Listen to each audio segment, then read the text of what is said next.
여러분 안녕하십니까. 정치기사 정창준입니다. 이재명 정부의 첫 추경안을 둘러싸고 여야 공방이 계속되고 있습니다. 대통령실 특활비 증액과 국방예산 삭감 등에 대해 여야가 엇갈린 주장을 내놓고 있는 가운데 물가 공방으로까지 번지는 모양새입니다. 어제 첫 고위당정 회의에서 당정이 물가 안정에 총력을 다하겠다고 밝히자 국민의힘에선 추경으로 돈 풀고 물가 걱정을 하는 거냐며 비판했습니다. 관련해서 더불어민주당 수석 대변인인 박상혁 의원과 말씀 나눠보겠습니다. 2부엔 품격 토론 준비되어 있습니다. 홍익표 더불어민주당 전 원내대표, 김성태 국민의힘 전 원내대표와 함께 주요 정치 현안 짚어보겠습니다. 정적기사는 유튜브로도 실시간 방송됩니다. 7월 7일 월요일 정적기사 출발합니다.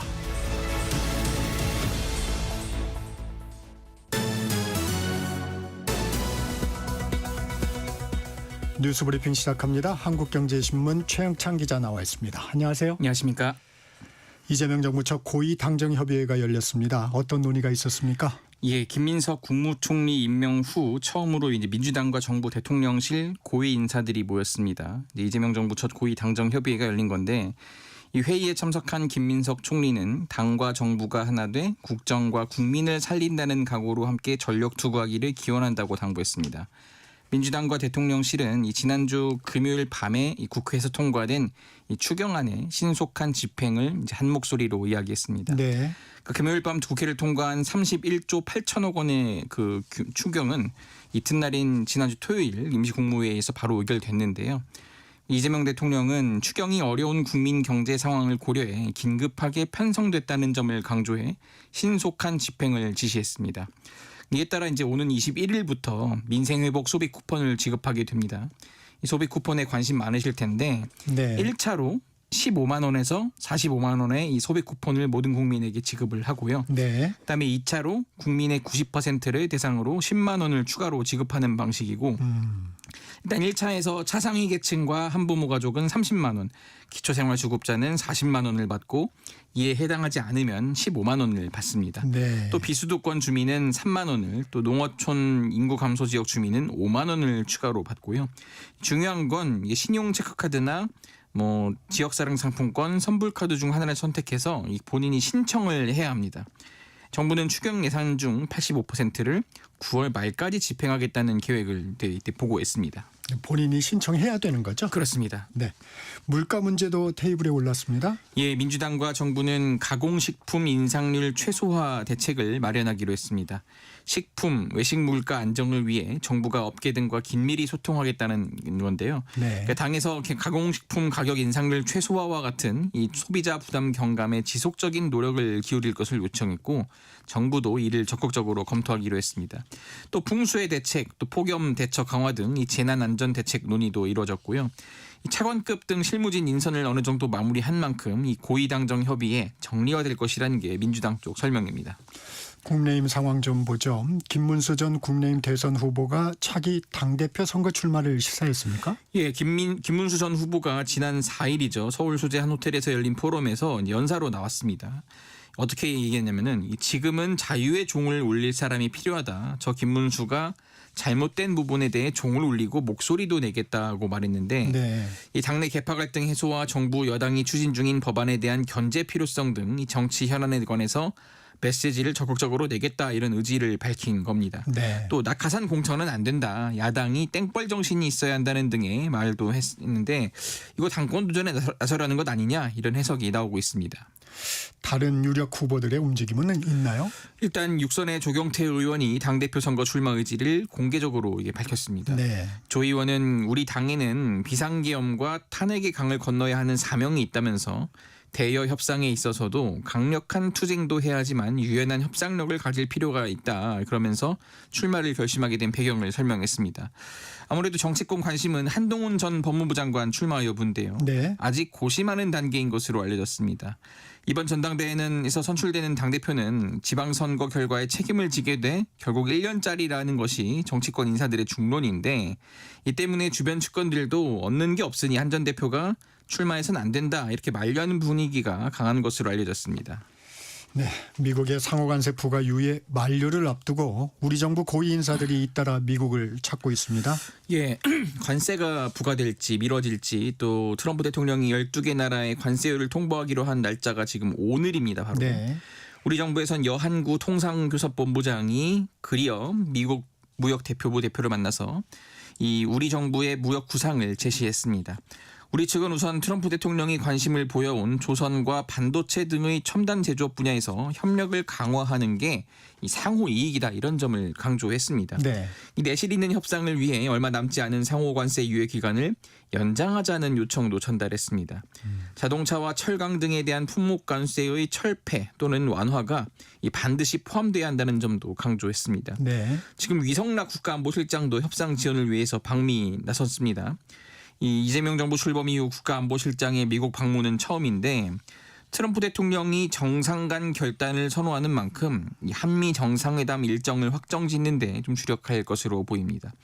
위 실장은 통상과 안보에서 양국 협의가 중요한 국면으로 들어서고 있다면서 모든 노력을 다하기 위해 방미한다고 말했습니다. 내란 특검이 윤석열 전 대통령에 대한 구속영장을 청구했습니다. 이에 내란 특검팀이 그제 2차 소환 조사를 끝낸 윤석열 전 대통령에 대해 사전 구속영장을 청구했다고 밝혔습니다. 특검 수사를 개시한 지 18일 만인데요. 네. 윤 전 대통령에 대한 지난 3월 7일 법원의 구속 취소 결정 이후 122일 만입니다. 특검팀이 윤 전 대통령의 구속영장에 적시한 혐의는 직권남용 권리행사 방해, 허위 공문서 작성, 특수공무집행 방해 등입니다. 특검팀은 지난해 12.3 비상계엄 당시 윤 전 대통령이 국무회의를 여는 과정에서 일부 국무위원들을 참석시키지 않아서 심의권 행사를 방해했다고 판단했습니다. 네. 비상계엄이 해제되고 뒤늦게 계엄 선포문을 작성하는데 윤 전 대통령이 결재하는 등 이 지시 관여했다고도 봤는데요. 앞서 특검팀은 문제의 그 국무회의에 참석하지 못했던 이주호 교육부 장관 등과 또 사후 계엄 선포문에 서명한 한덕수 전 총리를 소환해서 국무회의 전후 상황을 면밀하게 재구성했습니다. 특검팀은 이외에도 지난 1월 1차 체포영장 집행을 방해한 것도 윤 전 대통령 지시가 있었다고 결론을 내렸습니다. 윤 전 대통령 2차 조사 이후 이 특검 내부에선 구속 수사가 불가피하다 이렇게 판단한 것으로 전해졌습니다. 이번 영장에서 외환 혐의는 빠졌습니다. 예, 특검팀은 구속영장에 외환 혐의가 포함되지 않은 이유에 대해서 현재 조사가 진행 중이고 조사할 양도 많이 남아있기 때문이라고 설명을 했습니다. 그러니까 아직 외환 혐의에 대한 증거 등 입증이 덜 됐다고 판단해 좀 의도적으로 제외했을 가능성이 있다 이런 해석이 나오고요. 네. 윤 전 대통령의 또 수사 상황만 노출할 가능성이 있기 때문이다 이런 좀 판단도 했습니다. 일각에서는 만약 이번 청구한 구속영장이 법원에서 기각될 경우에 이번에 빠진 외환 혐의를 추가해서 그걸 적용해 영장을 재청구하려는 전략 아니냐 이런 좀 해석도 나오고 있습니다. 네. 특검팀은 윤 전 대통령을 2차례만 딱 조사한 다음에 전격적으로 구속영장을 청구한 건데 수사 대상에 허를 찌르는 이 조은석 특검 특유의 스타일이 반영됐다 이런 말도 나오고 있습니다. 트럼프 대통령 대선 승리의 1등 공신이죠. 일론 머스크 테슬라 최고 경영자가 신당 창당을 선언했습니다. 예, 지금 일론 머스크 테슬라 CEO가 새로운 당이죠. 아메리카 당을 창당하겠다고 밝혔습니다. 네. 이 공화당과 민주당 양분돼 있는 이 양당이 낭비와 부패로 국가를 파산시킨다고 싸잡아 비판하면서 신당 창당을 선언한 건데요.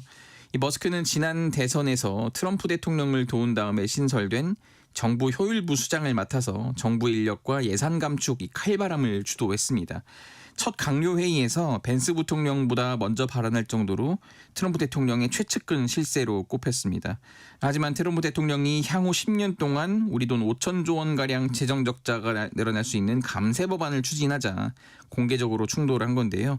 이 서로를 향해 배은망덕, 미쳤다 이런 등 원색적인 표현까지 썼습니다. 네. 이 머스크의 사과로 갈등이 봉합되는 듯했지만 결국 신당 창당으로 관계에 마침표가 찍혔습니다.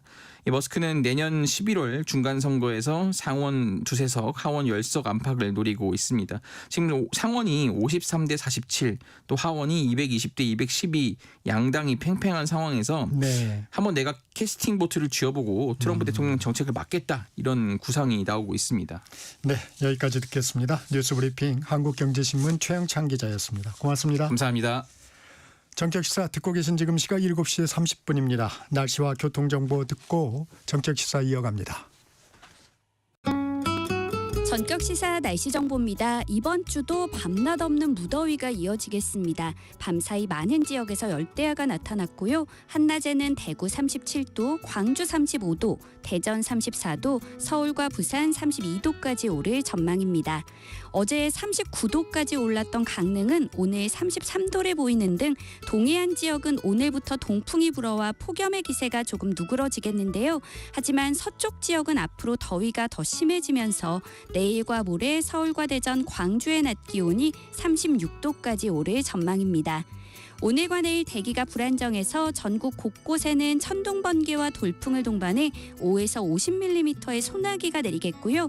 오늘 중부지방은 대체로 흐리겠지만 남부지방과 제주도는 가끔 구름이 많이 끼겠습니다. 서해안은 아침까지 안개가 짙게 끼는 곳이 있겠습니다. 현재 서울의 기온은 26.9도입니다. 날씨 정보 송소진입니다.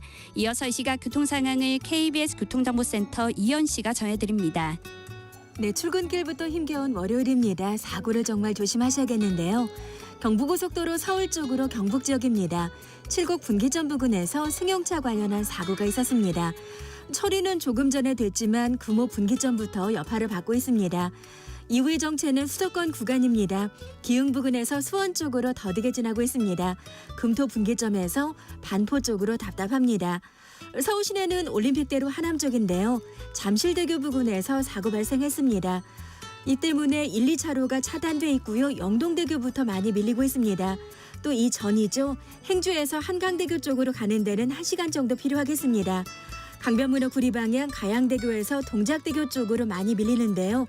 45분 정도 예상됩니다. KBS 교통정보센터였습니다.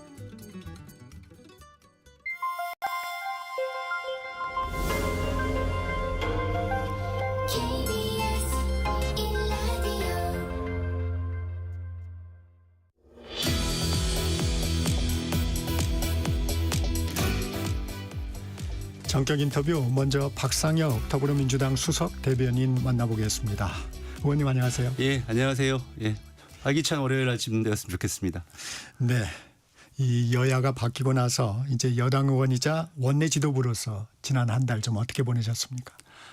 예, 굉장히 분주한 한 달이었습니다. 대통령께서도 정말 그 1시간 1시간 매분 매초를 아껴서 사용하시고 거기에 함께 일하고 있는 대통령실 비서실장과 많은 직원들이 그렇게 하고 있는 것처럼 저희 원내 지도부도 출범한 지 이제 한 달 조금 안 됐는데요. 그렇죠. 그런 대통령과 함께 이 국민주권 정부 어떻게 잘 만들어갈지 국민들이 효용감을 느낄 수 있도록 원내에서 최대한 뒷받침하기 위해서 그런 점들 최대한 노력했고요.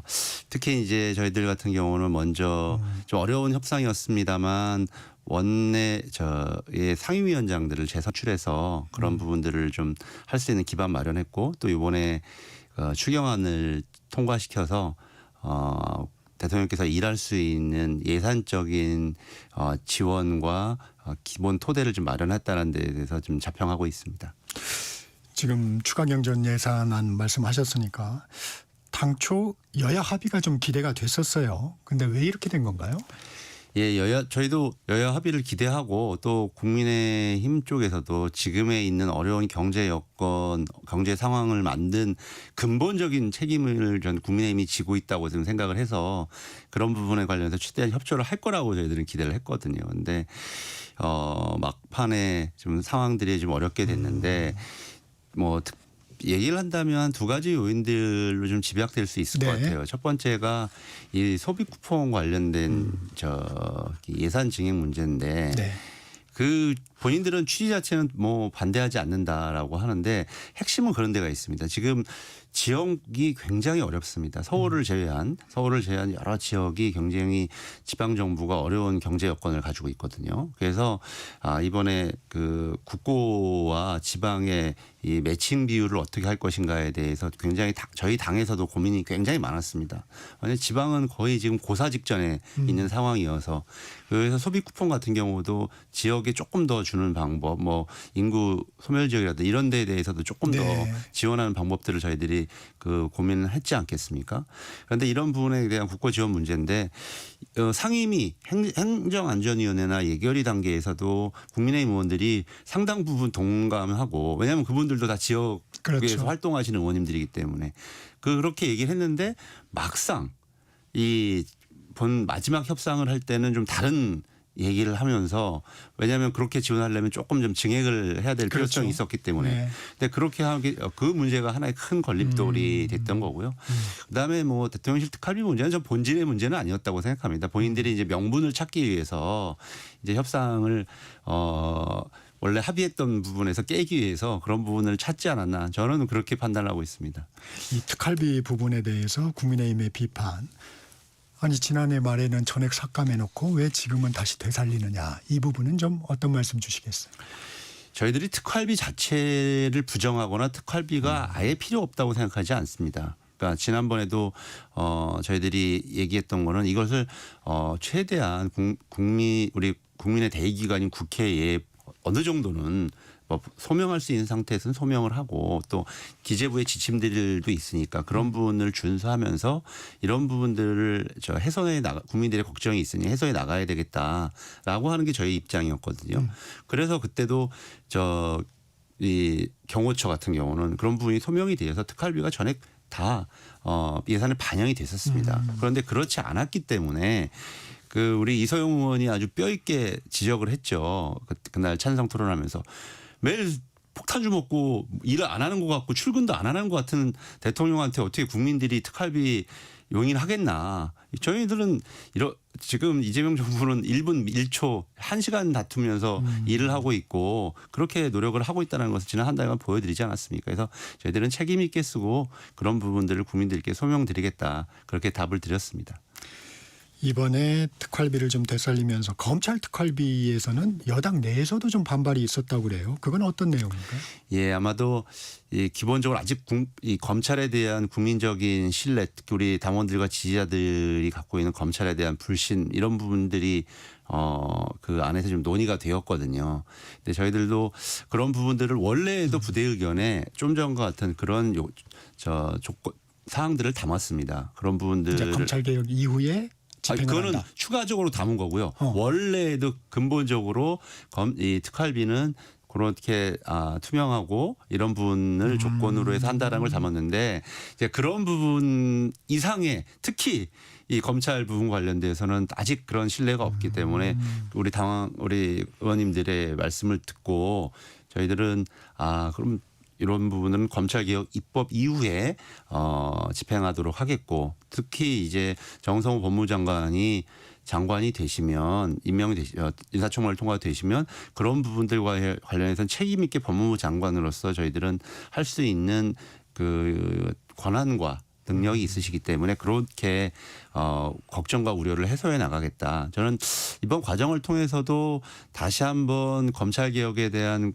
우리 당과 국민들의 그 높은 그 기대와 힘 이런 부분들을 좀 다시 한번 느낄 수 있는 저희들은 계기였습니다. 네, 그 표결에서 그 검찰개혁 법안을 강하게 추진하고 있는 의원들이 일부 기권을 표시한 건 약간 그런 항의인가요? 아마도 지난번 1차 추경할 때도 네. 특경비 문제를 가지고도 그랬었는데 그런 의견들을 가질 수 있죠. 그게 또 민주적 정당의 모습이고 또 그런 내부적인 강한 시선이 있어야 또 저희들 안에서도 더 토론도 활발하게 되고 또 지금 저희들이 하려고 하고 있는 검찰개혁에 대한 또 좀 강한 추동력이 될 수 있다고 생각합니다. 저는 그런 점에서 민주당의 그 힘과 저력을 느낄 수 있는 시간이었다고 평가를 합니다. 이 추경 관련해서 한 가지만 더 여쭙겠습니다. 이 국방 예산 900억여 원이 이제 추경에서 감액된 것 이걸 놓고 국민의힘에서 또 비판을 하고 있어요. 이거 현금 살포를 위해서 국가안보 직결사업 예산을 뺐다. 이 부분은 좀 어떤 말씀 주시겠습니까? 예, 정말 국민의힘도 집권을 해봤던 정당인데 이렇게 거짓 선동을 하면 안 된다고 생각합니다. 우리 예산을 편성해 오더라도 심의를 하는 단계에서 특히 이제 불용 예산 같은 경우는 좀 이게 과연 집행 가능한가? 이게 현실적으로 특히 추경 같은 경우는 하반기 딱 기간이 상당 6개월밖에 그렇죠. 없습니다. 그래서 추경 같은 경우는 그런 부분에 있어서 굉장히 좀 어려움이 있습니다.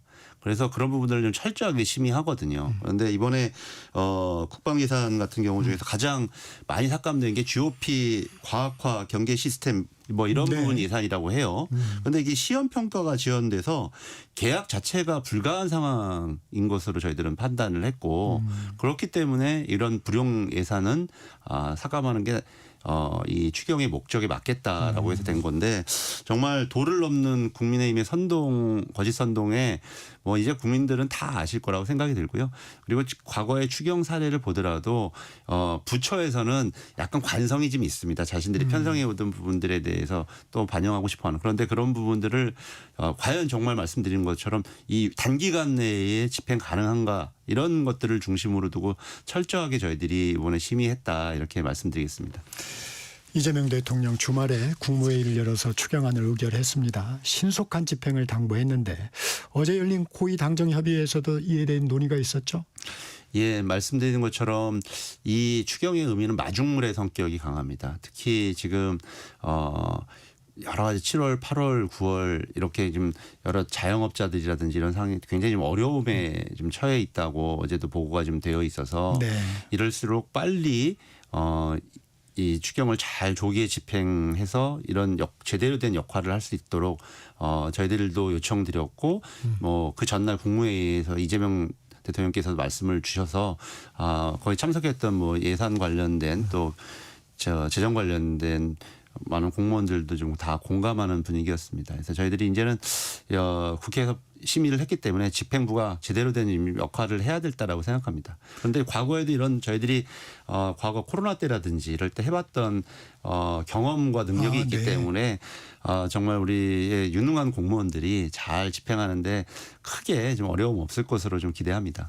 정부에서는 그러면 집행 예산의 85%를 9월 말까지 집행하겠다 이렇게 보고를 한 건가요? 예, 그 1차 추경 때는 이제 모든 예산을 다 하는 것은 아니고 거기에 추경 예산 중에 보면 집중 관리해야 될 예산들이 있습니다. 그렇게 이자라든지 이런 것이 아니라 특별히 빨리 집행해야 될 대상들이 있는데요. 네. 1차 추경 때가 3개월 내 목표가 70%였습니다. 그런데 이번에는 아예 조금 그보다 상향해서 85%를 빨리 좀 집행을 해서 제대로 된 마중물의 좀 역할을 하고 특히 시장에 좀 돈이 돌게 해야 된다라는 그런 공감대가 있었습니다. 조금 하나 더 첨언하자면 네. 제가 1년 전에 국회의원 선거를 했었습니다. 그때만 해도 지역을 상가를 돌고 순회를 해보면 가게들이 뭐 여러 가지 좀 성실히 영업 활동하고 있고 또 안 되는 가게도 있겠지만 잘 되는 가게들이 많았거든요. 근데 이번에 대선을 치르면서 지역을 많이 돌았는데 그때 아주 잘 됐던 가게들이 공실로 바뀌어 있거나 아예 비어 있는 경우도 많았습니다. 그런데 저만의 경험인 줄 알았더니 돌아와서 선거가 끝나고 많은 국회의원이 여야 상관없이 얘기를 했더니 다 비슷한 현상이었습니다. 특히 지역으로 갈수록 더 심각하더라고요. 그래서 이런 어려운 상황들을 타개하는데 이게 조금이라도 그리고 여러 가지 그 KADI 보고서라든지 그동안의 과거 사례를 보면 상당 부분 효과가 있다라는 데 동의를 하시거든요. 그리고 기대 심리가 굉장히 높으십니다. 많은 시민들도. 그래서 빨리 그런 역할을 좀 제대로 해줬으면 좋겠습니다. 이제 그 부분에 대해서는 시각이 좀 엇갈리는 부분이 있군요. 아무래도 이제 여당 측에서는 효과를 크게 기대하는 부분이 있고 야당 측에서는 뭐 효과가 없다는 얘기도 있더라. 뭐 이렇게 얘기하고 이게 지금 오랜 논쟁인데 저희들은 네. 저희 체감하는 그리고 지난번 코로나 때의 경험들 그리고 그 당시에 뭐 KDI라든지 다른 또 전문가들은 상당한 효과가 가질 것이다라는 생각이 들고요. 경제는 심리라고 하지 않습니까? 윤석열 정부 때 없던 소비 심리가 이재명 정부가 대통령이 되고 나서 이제 모든 게 좀 안정화되고 모든 게 좀 예측 가능하니까 소비 심리가 최근에 살아나고 있다는 보고가 명확히 객관적으로 입증이 됐습니다. 결국 그런 부분이 경제의 전반적인 개선에도 전 도움이 될 거라고 생각합니다. 어제 당에서는 정부의 물가 안정에 총력을 좀 기해달라 이런 요구를 했다고 합니다. 지금 동향을 보니까 12월 3일부터 6월 3일까지 우리가 모두 내란 진압에 힘을 쏟고 있는 사이에 아마 뭐 꼭 그 일부러는 아니지만 좀 원자재가 예. 좀 상승을 하면서 특히 가공식품이라든지 이런 데에 영향을 많이 줬던 것 같습니다. 그런데 이런 품목의 특성상 한 번 오르면 안 잘안 내려가는 떨어지죠. 네. 그런데 이제 실제로 국제 이것의 원자재 동향은 또 떨어지기도 한단 말이죠. 이게 항상 상승만 하는 우상향이 아니라 변동락이 있는데 국민들이 체감하는 거는 아니 이 무슨 값은 한번 오르면 절대 안 떨어져 이렇게 명확하게 인식을 하고 계세요. 네. 그래서 저희들이 당에서 좀 강하게 요청드린 거는 그런 것들을 좀 잘 감안하고 그래서 업계와의 적극적인 협조를 통해서 이런 부분들을 좀 국민들이 체감할 수 있는 물가 안정 대책을 좀 마련했으면 좋겠다라는 얘기 드리고요. 그래서 저는 이 자리를 통해서도 좀 업계에도 부탁드리고 싶은 게 네. 국민들이 그런 부분 관련돼서 약간 불신한 경험들이 있습니다. 그리고 이렇게 얘기를 하면 가격은 그대로 두고 양을 또 줄이는 경우도 있습니다. 그러지 마시고 어려운 여건 다 아시지만 함께 좀 공생할 수 있는 길을 좀 찾았으면 좋겠습니다. 이 고위당정 협의회 정례화되는 건가요? 예, 고위당정협의회는 문재인 정부 시절에 한 34차례 열렸습니다. 어제도 그런 질문이 있는데 정례는 너무 당연한 거라서 제가 답변을 안 드렸는데 원래 이 총리 훈령상 그렇게 규정이 되어 있고 대략 한 월 1회 정도 항상 조금 또 사안에 따라 다르긴 합니다만 그렇게 진행이 됩니다. 그래서 정례화해야 될 것 같고요. 어제 나왔던 얘기 중에 이렇게 회의만 하는 회의는 중요하지 않다. 오히려 이것을 어떻게 나왔던 얘기들을 잘 집행할지를 점검하는 그 후속이 굉장히 중요하다는데 또 당정이 좀 의견을 함께 했습니다. 그래서 네. 그런 체계를 후속 이행 체계를 점검할 수 있는 단위들도 만들고 점검해 나가는데 의사를 함께 했고요. 그런 부분들도 잘 점검해서 정말 일하는 정부의 모습 보여드리겠습니다. 오늘 7월 임시국회 시작하죠? 예, 7월 오늘 임시국회가 이제 시작이 됩니다. 저희들이 6월 임시국회는 김민석 총리 인준과 추경 문제에 집중하느라고 법안에 조금 시간을 많이 할애하지는 못했습니다. 그래도 다행히 정말 40몇 년 만인가요? 상법이 통과돼서 이번에 코스피 3,000을 좀 넘어가고 있고 네네. 이런 부분 관련되어서 조금 여러 가지 투자자들에게 안심할 수 있는 그런 입법적인 토대를 좀 마련했거든요. 그런데 이제 그때 하지 못했던 여러 법안들이 좀 많이 남아 있습니다. 산적한 법안들을 이번에 7월 국회에는 좀 많이 저희들이 심의하고 통과시키기 위해서 노력하기 위해서 지금 7월 국회가 좀 잡혀져 있습니다. 지금 상법 말씀하셨는데 상법 개정안도 보완 입법을 좀 하신다고요? 예, 저희들이 원래 논의했던 것이 여러 내용들이 있습니다. 저도 상법 개정안을 제출했었는데요. 네. 그중에서 5개 핵심 사안들이 있는데 그중에 이번에 3가지가 지금 통과됐습니다. 주주충시 의무라든지 전자주총 그다음에 3% 룰을 통일성 있게 다 하는 네. 겁니다. 그래서 지배주주의 권한을 축소하는 내용이었거든요. 그런데 이제 나머지 2가지 집중투표제 문제와 감사위원을 좀 분리선출하는 문제 확대하는 거거든요. 큰 의미가 있습니다. 그래서 이 문제와 관련돼서는 그 당시 여야 합의 사항이 공청회를 통해서 계속해 논의해 나간다는 거였기 때문에 이제 공청회를 잡고 그런 부분들의 필요성들은 여러 전문가들로부터 있어가기 때문에 저희들이 공청회를 통해서 전문가들의 의견을 충분히 수렴하지만 한편으로는 그런 부분이 어느 정도 성숙되면 그런 부분들 보완 입법 해나가겠다. 추가적으로 해나가겠다. 그래서 지금 좀 전에 말씀드렸던 이제 다시 그동안의 자산이 부동산으로 너무 쏠려 있던 게 대한민국의 현실 아니겠습니까? 대통령께서도 얼마 전에 그 기자 간담회에 대해서 말씀드렸는데 그게 우리 정말 선순환할 수 있는 구조, 이 자본시장으로 넘어올 수 있는 구조, 정말 대한민국의 자본주의가 고도화될 수 있는 그런 그 선순환의 체계를 만드는데 저희들이 입법적인 토대를 하겠다라는 게 저희들 입장입니다. 재계에서 요구하는 배임죄 완화 이런 부분도 한번 검토가 되는 건가요? 충분히 그런 부분과 관련돼서 이미 2차례 정도 의견을 들었고 그런 부분에 대해서 필요성도 있다라는 데 대해서 상당히 좀 공감대가 있습니다. 그래서 그런 배임죄에 지금도 대법원 판례를 통해서 경영상 판단을 존중하고 있는데 이것이 또 경영을 하고 계신 경영 일선에서 좀 불안감이 있다면 그리고 또 다른 외국 사례에 참고하고 그리고 우리가 아마도 제 생각에는 좀 검찰이 과도하게 이런 부분들을 수사하고 기소하면서 경영에 상당한 부담을 주고 나중에는 결국 무죄가 나는 경우가 많았거든요. 그래서 이런 부분들을 좀 악순환의 고리를 끊어야 되겠다라는 전문가들의 지적도 있고 당내 여러 전문가 의원님들의 의견도 있습니다. 그래서 그런 부분들을 좀 충분히 반영하려고 하는 지도부의 생각도 가지고 있습니다. 이 대통령의 거부권에 막혔던 법안들 이번 7월 임시국회에서는 좀 통과 추진하시는 거죠? 예, 그런 부분들 관련되어서 이미 저희 정책위 단위에서도 한번 설명을 좀 드렸었는데요. 네. 예, 뭐 대표적으로 방송법 관련된 부분들도 좀 있을 것 같고요. 그래서 그런 입법들을 좀 해결하기 위해서 이번 7월 국회에 더 의원님들이 여러 법안 심사 일정을 좀 잡아놓고 있습니다. 지켜보겠습니다. 이제 장관 후보자 청문회가 좀 줄줄이 예정돼 있습니다. 근데 장관 후보자들이 논란이 있는 사안에 대해서 청문회에서 답하겠다 이런 대답들이 좀 많습니다. 그러니까 야당에서는 뭐 청문회만 버티면 되는 거냐 뭐 이렇게 얘기도 하는데 이 부분은 좀 어떻습니까? 예, 저희들이 뭐 청문제도를 두고 있는 목적이 그 안에서 잘 소명할 수 있는 기회를 만들자라는 취지고 그런데도 불구하고 저도 예전에 그런 대통령실에서 인사 문제를 했습니다만 굉장히 어렵습니다. 후보자들이 특히 가족 네. 자제분들 관련된 부분까지 이게 좀 되면서 상당히 부담감을 느껴서 뭐 한 제가 10명의 후보자들이 거부하는 사례도 실제로 본 적이 있습니다. 단 대부분의 이유가 그런 문제입니다. 제가 아는 분 같은 경우는 장관이 나중에 되셨는데 그 자제분이 외국으로 그냥 그 일을 하러 나가버리셨어요. 이유가 너무 그때 상처가 뭐 큰 논란이 되지도 않았었는데 그분한테는 개인적으로 상처가 됐었나 봐요. 그 자제분한테는. 그럴 정도로 이게 지금 사안이 매우 어려운데요. 저도 이번에 그 인사청문회 첫 인사청문 장관들에 대한 청문이기 때문에 그런 부분에 대해서는 좀 국민의힘 의원님들도 함께 좀 협조하면서 정말 정책과 대안을 중심으로 이분들이 자질을 가지고 있는지 좀 함께 논의하는 자리가 되었으면 좋겠습니다.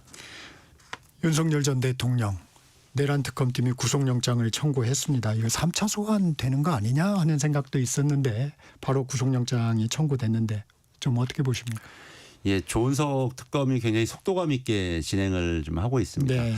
아마 윤석열 전 대통령이 그 조사 받고 나오면서 밤에 그 표정을 보니까 물론 뭐 심야여서 그럴 수도 있습니다. 많은 국민들이 이제 정말 체감하는구나. 이게 제대로 된 그동안 그 내란 이후 여러 차례 뭐 체포 거부라든지 소환에 응할 때의 태도 그리고 구속에서 취소돼서 나올 때의 태도와는 좀 다른 모습을 보였습니다. 네. 아마 좀 현실을 좀 깨닫고 있는 것이라고 생각이 들고요. 그래서 2차 조사에서는 1차 때보다는 상당히 조금 더 나은 자세를 보였다. 아마 혹시 구속 가능성 때문에 그랬던 것 같은데요. 계속적으로 이렇게 수사나 이런 데 대해서 협조를 하지 않으면 어떤 결과가 올지.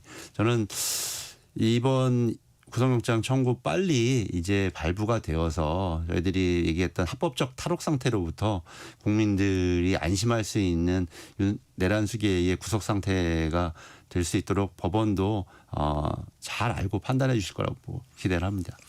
윤 전 대통령도 어떻게 보면 법률 전문가신데 알고 있지 않았을까요? 왜냐하면 한 2번 정도 소환을 하면 청구하겠다 뭐 이런 그거 어떻게 보십니까? 아마 또 본인도 직감하고 있었겠죠. 저는 그 직감한 표정이 그 모습이 그 국민들의 눈에 보였을 거라고 생각합니다. 이것도 좀 여쭤볼게요. 이 국민의힘의 상황 한철수 혁신위가 출범할 예정입니다. 안 위원장 보수 정치를 오염시킨 고름과 종기를 적출하겠다고 했는데 이 부분 좀 실효성 어떻게 보십니까? 그런데 혁신이라는 기구가 발족하는 데는 여러 가지 상황들이 있습니다. 그것도 여야 관계없이 혁신위가 여러 차례 있었습니다. 그런데 혁신위가 제대로 성과를 낼 때도 있었고 뭐 그냥 유명무실해질 때가 정치 경험적으로 많았거든요. 여야 상관없이. 그런데 이번에도 뭐 본인은 보수 고름 얘기하지만 지금 안철수 위원장이 당내에 그런 신망이라든지 권한을 가지고 있을까요? 그리고 지금 말씀하신 보수 고름 뭐 이거 언론에 나오는 거는 뭐 영남 중진 의원 불출마를 시키겠다 뭐 이런 얘기들 뭐 얘기가 인적 쇄신 얘기가 나오는데 나옵니다. 지금 총선이 3년 남아 있습니다. 그게 가능한 조건과 시간이 아닙니다. 그래서 첫 번째 안철수 위원장에게는 그런 권한과 힘이 없다. 두 번째 시기적으로 맞지 않는다. 그래서 저는 이번 안철수 혁신위도 전혀 성과 없이 끝날 거다. 그리고 당내에 이미 강력하게 또아리를 틀고 있는 친윤 세력의 힘에 제압당할 거다. 이렇게 평가합니다. 여기까지 듣겠습니다. 지금까지 박상혁 더불어민주당 수석 대변인이었습니다. 고맙습니다. 예, 감사합니다. 전격시사 1부 여기서 마칩니다. 전하는 말씀 듣고 2부에서 뵙겠습니다.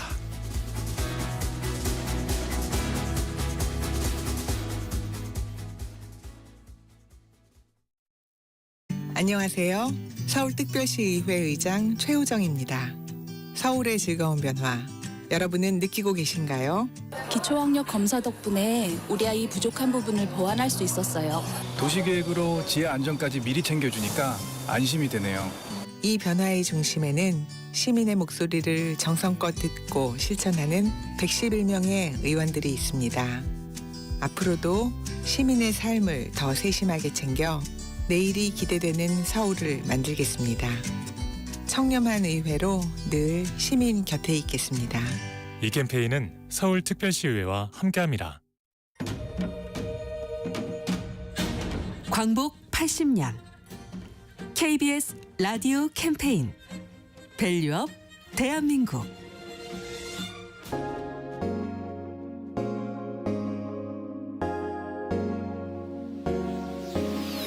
안녕하세요. 저는 세종국어문화원 원장으로 봉사하고 있는 김슬옹입니다. 1977년 고등학교 1학년 10월 달에 한글운동을 시작했습니다. 신문이 그 당시 세로로 거의 한자였어요. 왜 그 세종대학교에서 만든 한글을 과학적으로 우수하다고 하면서 정작 우리 어른들은 이렇게 한글을 깔보고 무시하는가. 지금 45년 이상을 한글 운동하게 된 원동력이 됐습니다. 당연히 세종대학교에서는 1446년에 한글이 주류 공식문자, 행정문서에 또는 학문 분야에 한글이 한자보다 더 중요한 문자를 쓰는 게 그 주류 문자라는 거거든요. 그런 꿈을 가지고 만들었어요. 그리고 반포했어요. 근데 실제 그렇게 되지 않았습니다.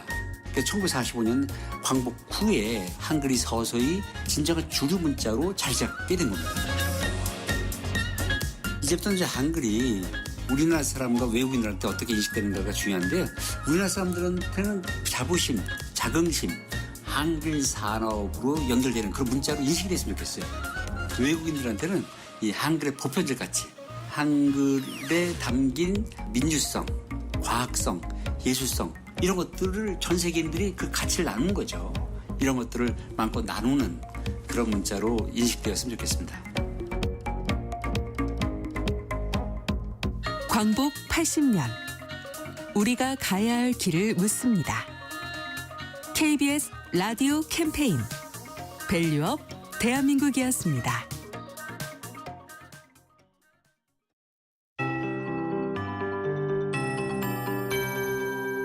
KBS 58분 날씨.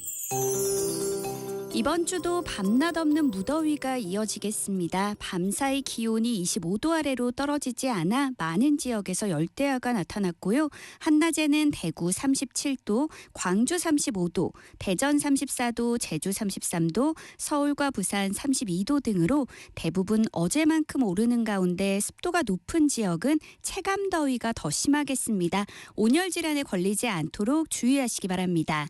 한편 어제 38.7도 까지 올랐던 강릉은 오늘 낮 기온이 33도로 어제보다 5도 정도 낮겠습니다. 오늘부터 비교적 시원한 동풍이 불어오면서 동해안 지역은 폭염의 기세가 조금씩 누그러지겠는데요. 하지만 이 동풍이 높은 태백산맥을 넘으면서 기온이 더 상승해 서쪽 지역은 앞으로 더위가 더 심해지겠습니다. 내일과 모레 서울과 대전, 광주의 낮 기온이 36도까지 오를 전망입니다. 오늘과 내일 대기가 불안정해서 전국 곳곳에는 5에서 50mm 정도의 소나기가 내리겠습니다. 일부 지역에는 천둥, 번개가 동반되겠고요. 오늘 중부지방은 대체로 흐리겠지만 남부지방과 제주도는 가끔 구름이 많이 끼겠습니다. 서해안은 아침까지 안개가 짙게 끼는 곳이 있겠습니다. 현재 서울의 기온은 27.1도, 습도는 84%입니다. 송소진입니다.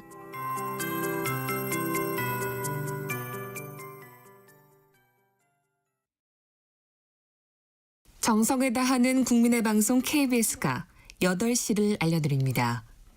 AM 711kHz, FM 97.3MHz, KBS 1라디오입니다. HLKA.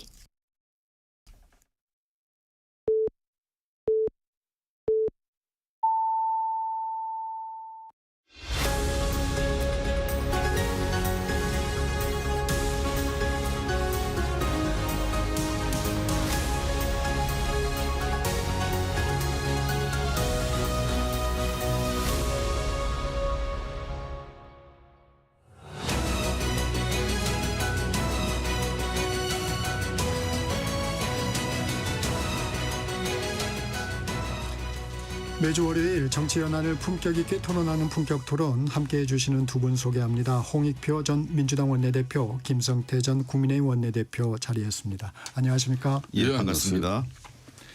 이재명 대통령이 주말에 국무회의를 소집해서 31조 8천억 원대 2차 추가 경정 예산안을 의결했습니다. 국회 추경 통과해서 추가 경정 예산 의결까지 과정 좀 어떻게 보셨습니까? 홍익표 대표님. 네, 그 민생 경제가 굉장히 어렵고 그 지원이나 또는 여러 가지 그 재정 투입의 시급성을 강조했었습니다. 대통령께서요. 그러다 보니까 사실 국회 예산 심의 기간이 야당 입장에서 굉장히 짧았을 수 있어요. 근데 그 이유인즉슨 시급하니까 빨리 하자. 그 민생의 골든타임 이런 얘기했지 않습니까?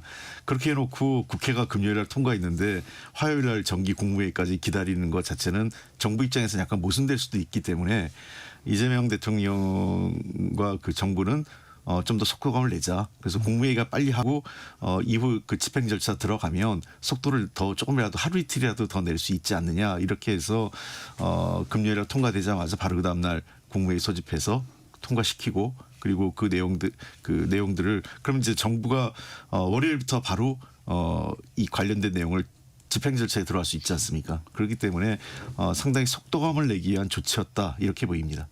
김성태 대표님. 저도 개인적으로는 뭐 추경이 필요하다는 부분에는 저는 동의를 해요. 또 역대 대통령이 대통령 당선되고 또 취임하면은 또 정권 초기에 뭐 추경을 안 한 적도 거의 없어요.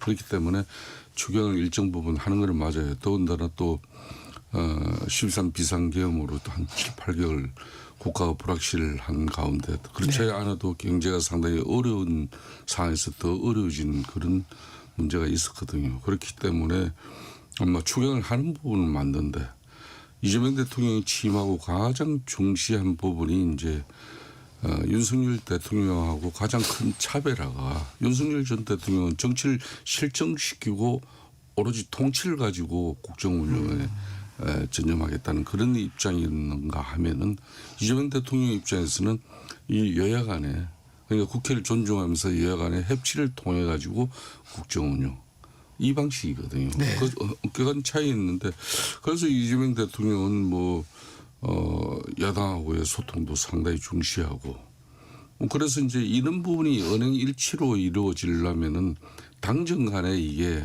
한 목소리가 원보이스가 나와줘야 되는 거죠. 그런데 대통령은 그렇게 얘기를 하고 야당을 국정 운영의 파트너로 함께 가겠다 이러는데 막상 집권당이 더군다나 여대 야소 전국의 중심 세력인 민주당 입장에서는 전혀 그냥 이걸 실행하지 않아요. 그러니까 이제 뭐 민주당이 이제 집권당이 되니까 관례적으로 그럼 상임 법사위도 그러면은 국민의힘 야당에게 줘라. 이것도 그냥 뭐 그거는 뭐 내년까지 후반기 원구성 기간 동안 있으니까 아예 쳐다보지 않지.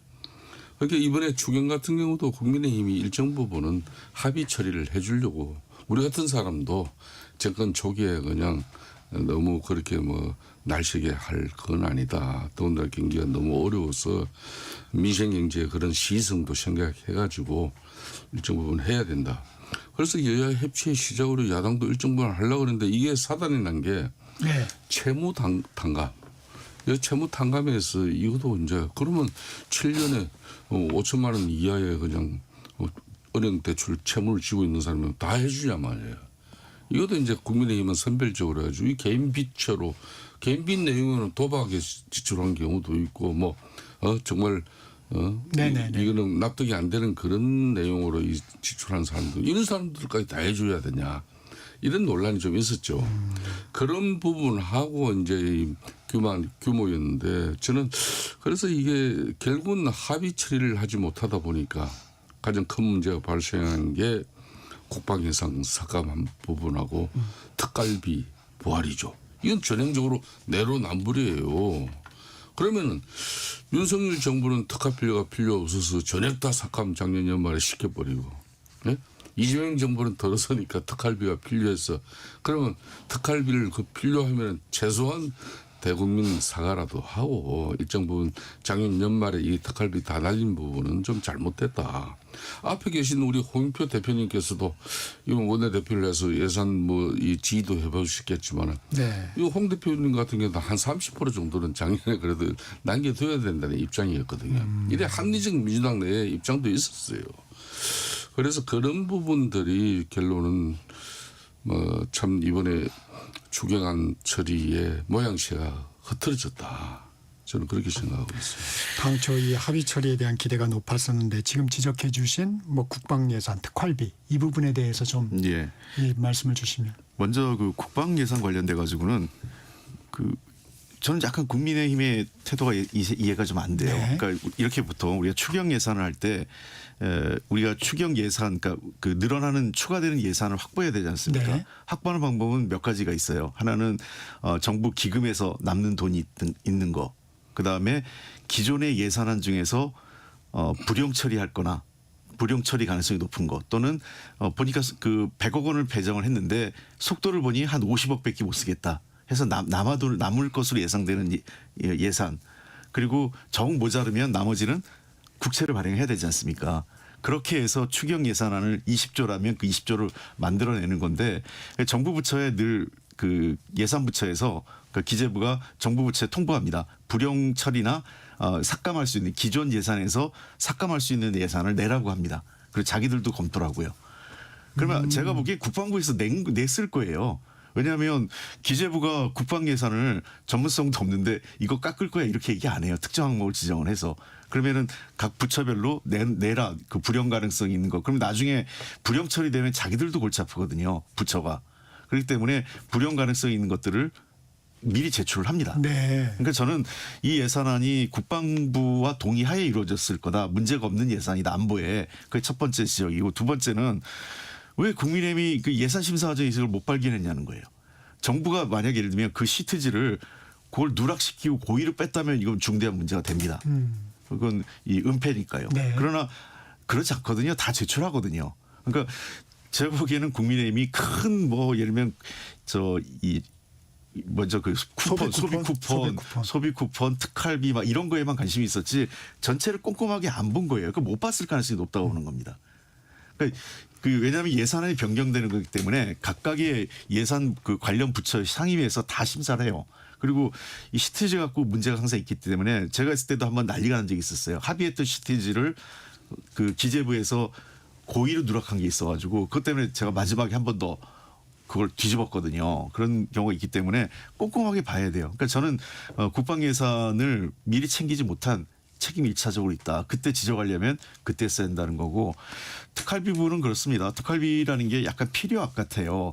그래서 불가피한 측면도 있지만 이것이 가지고 있는 또 다른 약간 도덕적 해이 공직사회에 그래서 저는 특활비 규모 계속 줄여가야 된다고 생각합니다. 일정 규모. 그리고 두 번째는 민주당이 얘기한 게 있잖아요. 특활비의 투명성을 높이겠다. 그러면 이번에 특활비를 삭감했던 특활비를 보완했다면 그럼 어떤 제도적 장치를 넣었을 거냐. 그다음 민주당이 주장했던 게 있어요. 국회에서 해당 상임위가 예를 들면 대통령실 같은 경우는 운영위, 그다음에 검찰 같은 경우는 법무부, 국정원 같은 경우는 정보위 등에서 그 특활비도 일정 기간이 흐르고 나면 결산이나 이런 거 할 때 사용 내역을 확인할 수 있게 근거 자료를 내부 통제 방안을 가져오라는 거죠. 그래서 그렇게 만드는 게 맞습니다. 그리고 특활비는 제가 보기엔 전체적으로 없애는 게 맞다. 아주 정말 정보기관 정도 그다음에 경찰의 수사기구 외에는 없애는 게 맞다고 봐요. 그리고 특정 업무 경비라고 현찰을 쓸 수 있는 게 있어요. 근데 그건 내역을 다 제출해야 됩니다. 그다음에 두 번째 검찰 개혁을 하면요. 왜 특활비가 검찰에 필요할 거예요? 왜냐하면 수사를 안 하잖아요. 이건 수사할 때 필요한 돈이거든요. 그러면은 중대범죄수사청이라든지 신설되는 공수처는 필요할지 몰라도 공소청, 그러니까 기소만 담당하는 검찰 조직에는 더 이상 그 특활비를 줄 이유가 없어요. 그리고 그 대통령실의 내로남불 관련돼서는 우상호 정무수석이 사과를 했습니다. 네. 사과를 했고 저는 대신 이재명 대통령실이 이 문제에 대해서 투명성을 높이는 방안을 지금이라도 제시해야 됩니다. 그렇게 해야 내로남불 소리 안 듣거든요. 그러니까 저는 특활비는 필요 악 같은 게 있기 때문에 불가피함이 있어서 사용한다면 왜 윤석열 특활비는 문제가 되고 이재명 정부의 특활비는 문제가 안 되냐 이런 얘기를 안 들으려면 민주당이 얘기했던 방대로 투명성과 그 통제 방식에 대한 그러니까 투명하게 이 기금 특활비를 사용하는 거에 대한 그 어떤 그 점검 그 나중에 확인할 수 있는 그런 제도적 방안을 마련해야 됩니다. 특활비에 대해서는 충분히 말씀을 해주셨는데 지금 지적하신 것처럼 국민의힘에서 이 검토를 좀 제대로 못한 거 아니냐 하는 지적에 대해서는 뭐 충분히 그런 지적이 있을 수 있습니다만은 이제 분명히 이제 국민의힘 입장에서도 이번에 이제 이재명 대통령 취임하고 첫 이제 추경이기 때문에 이 추경은 일정 부분 규모 측면에서도 보통 뭐 한 20조에서 25조, 뭐 작게는 15조 이런 정도였는데 이번에 한 2조거든요. 31조 8천원이니까 꽤 규모가 큰 이 추경입니다. 이제 그렇기 때문에 여야 합의를 상당히 그 중시하고 또 요구했던 것이고 당연히 이제 가장 크게 들어가는 부분이 이제 민생 회복 지원 소비 쿠폰이고 이제 부채 탕감 이런 내용들이거든요. 그런데 이제 좀 전에 말씀대로 이제 가장 이제 충격적인 대목으로서 이제 국방비 예산 삭감 부분인데 이런 게 이제 홍익표 대표님 말씀처럼 가령 뭐 시험평가가 지연되고 있다든지 또 계약 미이행 뭐 이런 걸로 인해 가지고 집행이 어려운 그런 불용 예산을 정리한 그런 부분도 있어요. 있지만은 905억 이 부분의 중에는 가령 아파치 헬기 같은 경우는 지금 뭐 러시아하고 우크라이나 전쟁 보니까 실질적으로 헬기를보다는 드론이 훨씬 효율적이다. 그래서 이제 군 내부적으로 이걸 좀 이 엄청난 또 재원이 들어가는 부분이니까 검토를 좀 더 해봐야 되겠다. 그래서 이런 부분이 삭감된 부분은 이런 국민적 동의가 이루어질 수 있을 거예요. 그렇지만은 이게 이제 가령 전투력 강화를 위한 그런 핵심 사업이 또 지연되고 그 결국 그 예산 뭐 이 예산이 지원금으로 이게 이제 흘러가는 상황을 이게 뭐 문제 없다 이렇게 또 민주당 일각에서는 가장 이번에 국방비 예산을 삭감한 이유를 들고 있는데 이 부분은 뭐 국가안보를 너무 모르고 하는 이야기다. 특히 이번에 삭감된 내용 중에는 가령 9.11 합의해가지고 북한은 뭐 지오피를 갖다 폭파까지는 안 했는데 우리는 완전 폭파 해체했잖아요. GP를. 예? 그래서 그 감시 체계를 갖다 강화하는데도 한 300억 정도 이 예산을 갖다 확보했는데 이 부분도 빠져버렸죠. 그리고 이제 국가 방공망의 이 눈 역할을 하는 그런 이동형 장거리 레이더 이런 부분에 또 120억 같은 경우도 삭감됐단 말이에요. 그래서 또 뭐 이 외에도 이제 군 장병들 이 숙소 확충하고 또 개선하는 이런 예산까지 통으로 다 날아가 버렸습니다. 이런 부분에 대해서는 추경 심의 검토하면서 너무 정부가 민주당의 일방적인 입장을 수용해 가지고 만들어낸 그런 합작품 아니냐. 그러니까 이제 국민의힘에서는 이걸 묻지마 추경이고 또 독재 예산이다. 그러니까 항목별로 조금 의견 차이가 있군요. 일부 이제 그런 지금 홍익표 대표님 얘기대로 불용 예산이나 이런 부분도 있고 예를 들면 어느 부 정도 필요한 부분인데 시급성을 보지 않은 부분도 좀 있어 보입니다. 지금 말씀을 좀 두 분 말씀을 들어보면. 근데 되게 이제 추경 예산할 때 예산 삭감하고 이럴 때 정부가 부동의하면 그거 못 하거든요. 그러니까 저는 국방부가 대체로 시급성도 높지 않고 사업의 중대성도 떨어지고 그다음에 예산 자체가 불용 가능성이 높고 이런 것들을 검토해서 국방부가 동의한 거기 때문에 이게 삭감되는 거거든요. 근데 그러니까 너무 그러니까 이제 제가 보기에는 이 문제를 갖고 마치 국방부 900억 갖고 무슨 대한민국 그 안보 전체가 흔들린다. 그렇게 너무 과도하게 얘기하는 건 아니라고 생각합니다. 우리 국방부 전체 예산이 우리 전체 예산에 대략 한 6점 몇 프로 되죠? 한 7% 예산이 몇 프로 되려나? GDP에서 GDP는 2.8%쯤 되고요. 예. 그래서 국방 예산이 굉장히 많아요. 그러니까 많기 때문에 저 수십조가 되기 때문에 그 돈에서 1% 저 한 900억 정도 삭감됐다고 대한민국 안보가 흔들린다. 이거는 제가 보기엔 너무 과도한 기우, 기나라 사람들의 우려다 이렇게 생각합니다. 이번 추경의 핵심이 민생회복 소비 쿠폰입니다. 이 부분의 실효성 얼마나 기대하시는지 두 분 한번 듣고 싶습니다. 저는 개인적으로 실효성 분명히 나올 거예요. 이게 지금 현재 뭐 특히 영세민들 그러니까 이 참 그 노동이 어렵고 지금 일자리를 잃어서 어려워하는 그런 가구 같은 경우는 상당히 아주 긴요하게 가계 유지 또 생활을 위해서 필요한 그런 정부 지원금이 될 수밖에 없습니다. 더군다나 이거는 소비 쿠폰을 통해서 뭐 지출을 하기 때문에 네. 소상공인 자영업자들 입장에서는 금방 이 효과를 볼 수밖에 없어요. 문제는 이제 이런 게 마중물이 돼 가지고 이게 이제 경기 회복으로 이제 이렇게 이재명 대통령은 그걸 보고 지금 이 엄청난 국가 채무가 발생함에도 불구하고 이걸 선택한 거 아니겠습니까? 그러니까 이 부분에 대해서 이제 효과는 일정 부분 나겠습니다만은 이게 근원적으로는 결론은 우리 기업들이 여러 가지 규제를 갖다 또 개선해주고 기업이 투자할 수 있는 그리고 이제 고용의 안정이 이루어질 수 있는 그런 산업 안전 환경 여건이 이제 갖춰지는 그런 부분이 더 중요하죠. 또 미국과의 이 관세 협상도 우리 정부가 또 상당히 슬기롭고 지혜롭게 잘 마무리해야 되는 것이고 그런 전반적인 노력들이 결국은 이제 경기 부양으로 이어질 수 있는 것인데 이 소비 쿠폰을 가지고 일시적으로 민주당 이제 이재명 정부의 입장은 이거 아닙니까? 코로나 팬데믹 기간 중에 다른 나라 일부 나라들 같은 경우는 정부 재원을 가지고 그 어릴 때 그 나라 국민들을 살렸다. 지금 이제 이 채무가 발생한 소상공인이나 자영업자들 이런 많은 채무 악성 채무가 돼 있는 이런 어려운 사람들 네. 입장에서 그때 쉽게 말하면 정부가 지원해 주지 않았기 때문에 결론은 개인 빚이 돼버린 것이다. 이걸 국가가 이번에 추경을 통해서 그 채무를 탕감해 준 거는 지극히 온당한 일이다. 이렇게 나가잖아요. 그러면 이거는 상당히 좀 포퓰리즘 성격이 이제 커지는 거죠.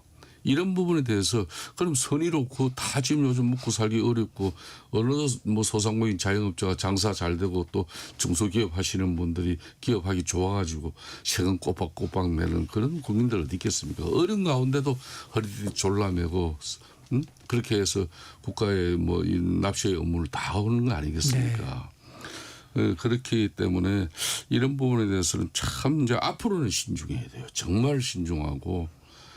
그래서 조금 이 부분이 다른 그런 집행을 좀 뭐 빨리 하더라도 좀 예약안에 또 국민의 목소리를 좀 더 충분하게 담아낼 그런 추경안이 됐으면 하는 그런 또 아쉬움도 있습니다. 김성태 대표님이 계속 그 부채 탕감에 대한 우려를 좀 전하고 있는데 지금 말씀하신 대로 이제 이 추경이 효과를 거두려면 진짜 일시적으로 그치지 않고 이게 마중물이 돼서 역할을 해야 된다는 건데 기대 효과 좀 어떻게 보십니까? 아까 뭐 참고로 하나 말씀드리면 국방비가 61조 금년에 되기 때문에 전체 예산 670조 61조 정도니까 9%쯤 됩니다.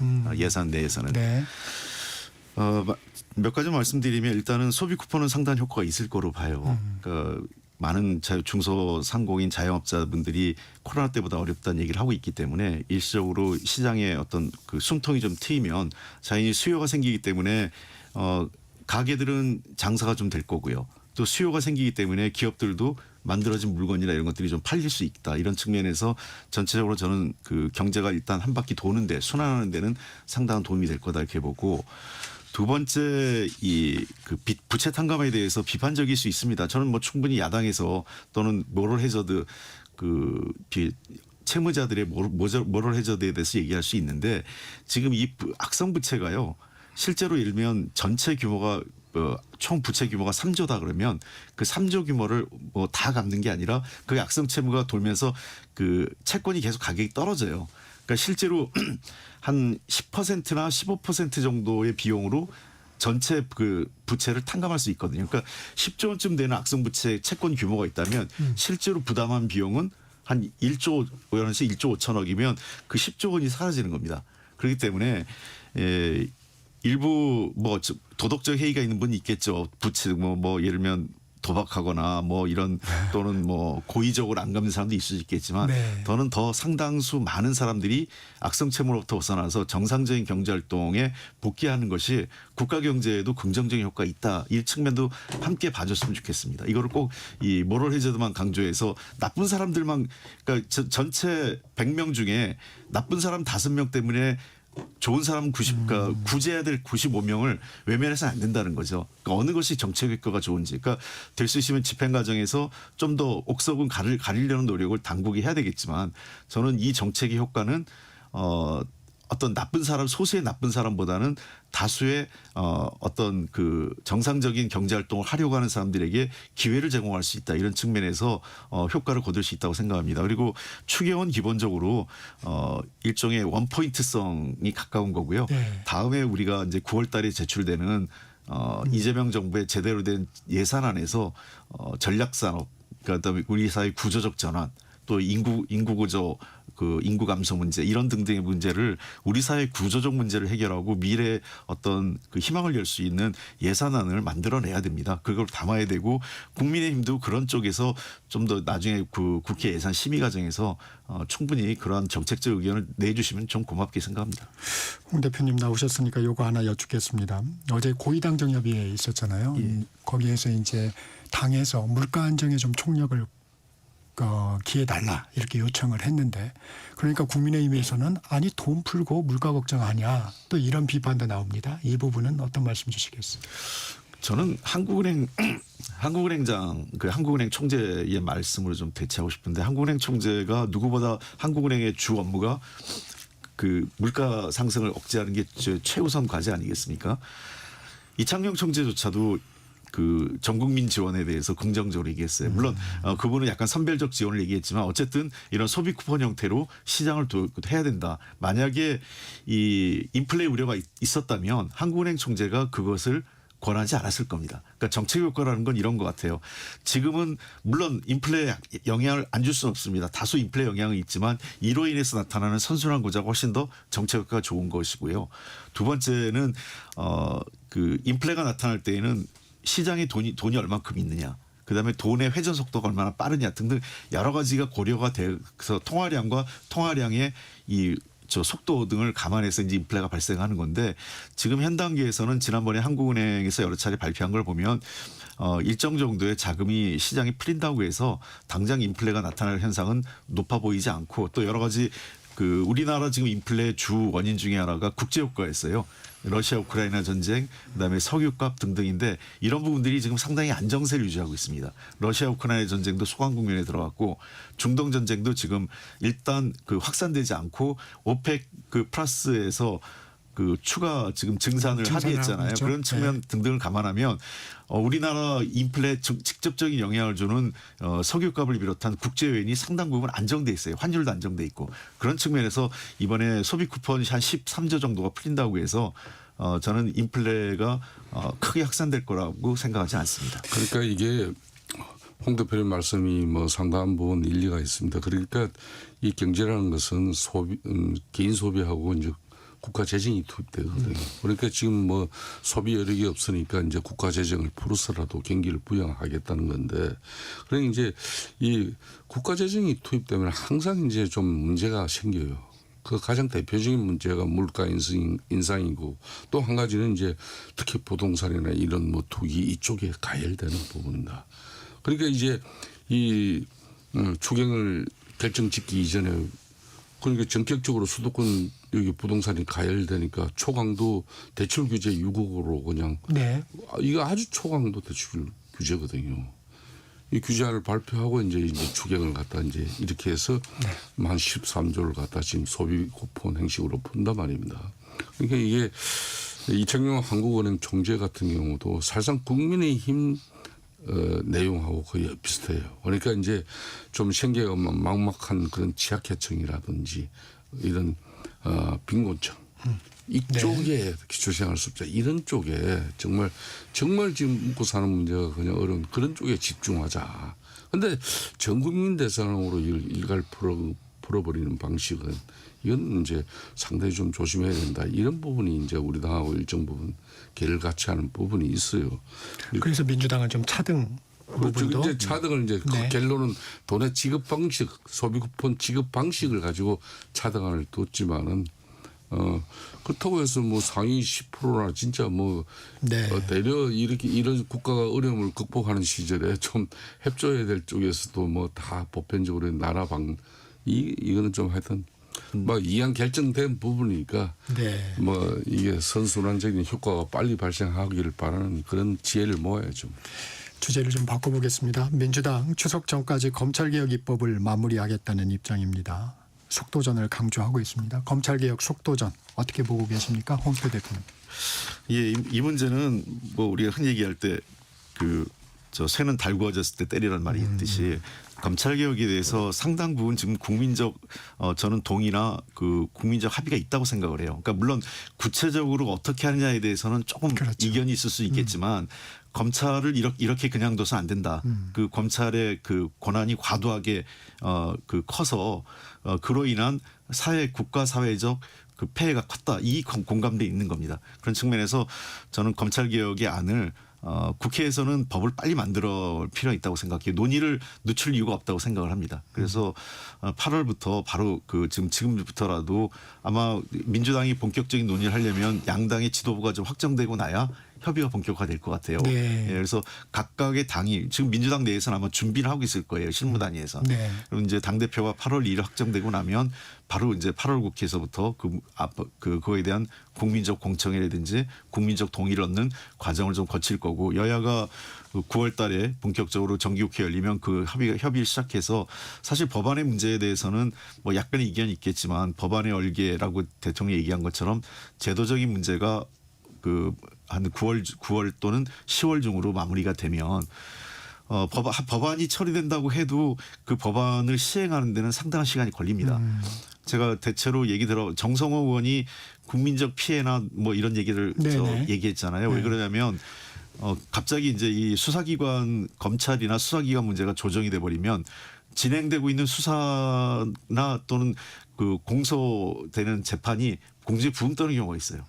그리고 수사 자체가 좀 부실화될 수도 있고요. 그런 부분은 좀 세련되게 좀 잘해야 되겠네요. 예, 그래서 그런 측면을 우려해서 보통 우리가 법안을 만들면 시행까지는 경과 기간을 둡니다. 그런 부작용을 최소화해서 어디로 이미 배정을 다 하는 거죠. 기존의 것은 순조롭게 마무리하고 차질 없이 그리고 새롭게 들어오는 것은 개혁되는 대상들로 안배를 이렇게 할 수 있는 그런 기관을 안정적으로 둡니다. 그러니까 대체 제가 법조계의 의견을 좀 들어보면 네. 또 그리고 민주당 내 국회의원들도 이거에 대한 관여한 의원들도 얘기해 보면 짧게는 6개월에서 상당수는 1년 정도는 시행기간 유예가 불가피하지 않을까 이런 얘기들 하고 있어요. 그러니까 법안만 확정되면 이제 개혁은 이루어진 거고 시행 준비 기간이 경과 기간 동안 하는 거죠. 그 기간 동안 국민들이 피해 입지 않도록 수사 지연, 부실 수사 그리고 기존에 진행이 되는 재판 절차가 뭐 지연되거나 이런 일이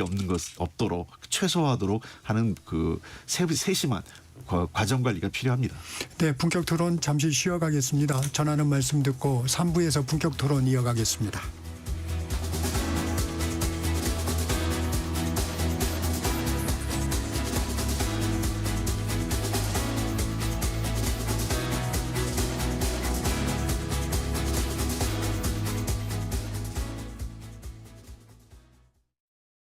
잠시 후 8시 반부터 일부 지역국에서는 해당 지역 방송을 보내드립니다.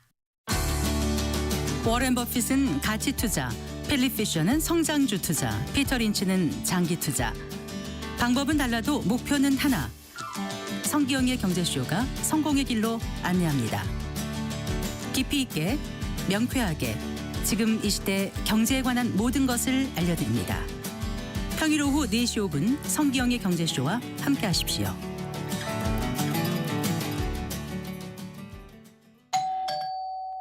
편지 왔습니다. 퇴근길 지친 당신에게 힘이 되는 뉴스를 전해드립니다. 매일 저녁 5시 5분 당신과 함께 읽는 세상 이야기 KBS 1라디오 뉴스레터 K 지금 시각은 8시 30분입니다. KBS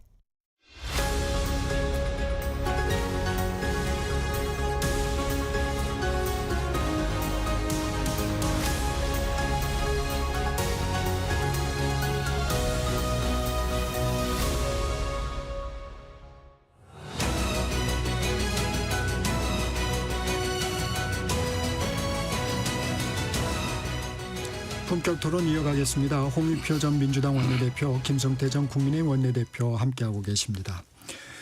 김성태 대표님, 네. 민주당의 검찰개혁 의지가 강합니다. 속도전에 나서고 있는데 이 부분 어떻게 보십니까? 그러니까 이게 검찰 개혁은 저는 상당한 국민적 공감이 이루어졌다고 보겠습니다. 그럼 진짜 검찰의 그동안 수사권, 기소권 뭐 이 정말 독보적이고 독자적인 이 오랜 근황 속에서 그게 남용되다 보니까 정치 검사들의 그 폐단이라는 것은 사회 악이 돼버렸어요. 네. 이 척결을 해야죠, 당연히. 저는 그런 측면에서는 이 검찰 개혁 일정 부분 동의를 합니다. 그렇지만은 이걸 이제 지금 뭐 8월 1일 날 민주당 전당대회 있습니다만은 지금 이제 민주당 전당대회 주자들 뭐 정청래 의원이라든지 박찬대 의원 이 두 사람 다 한결같이 검찰 해체다 이거는. 검찰 기능 자체를 아주 공중분해 시켜버리는 형태로 그냥 잘못 익혀질 수도 있다는 거예요. 분명한 용어 선택에서부터 검찰 개혁으로 가는 거죠.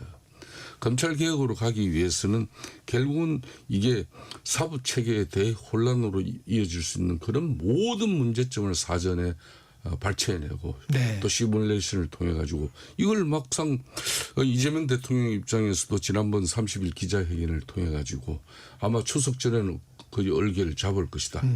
그 얼개라는 것은 쉽게 말하면 국회에서 민주당 중심으로 이제 법 개정을 그때까지 웬만큼 작업이 될 거다. 네. 그 이야기를 말씀하시는 거랑 마찬가지거든요.